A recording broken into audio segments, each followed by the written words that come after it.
May tupi ang aking perang polymer. Pwede pa ba itong ipambayad? Bawal bang tupiin ang 1,000 piso polymer banknote?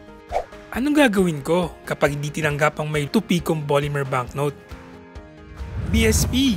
BSP! BSP! Bigyan ng sagot, please! Marahil isa ka rin sa mga nagtatanong, kung maaari pa bang ipambayad ang 1,000 piso polymer banknote na may tupi? Kagaya nito. Ito or ito. Ang sagot? Oo! Pwedeng-pwede.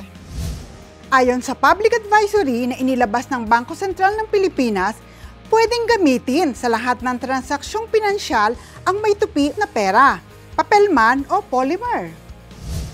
Ibig sabihin, kahit na may tupi ang 1,000 piso polymer banknote ay nananatili ang halaga nito at pwedeng ipambayad.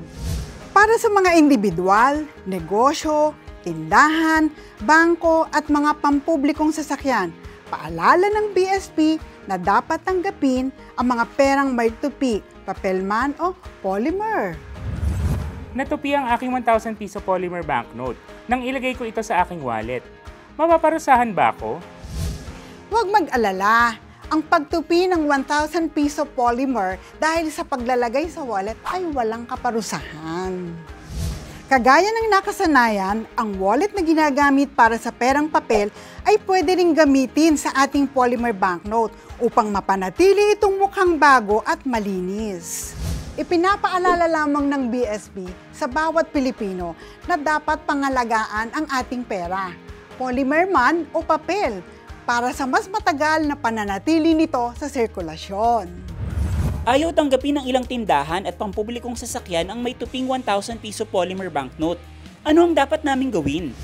Nakipag-ugnayan ang BSP sa Department of Trade and Industry o DTI at Land Transportation Franchising and Regulatory Board o LTFRB upang siguraduhin na ang lahat ng establishmento at pampublikong sasakyan ay tumatanggap ng nakatupi na perang polymer at papel.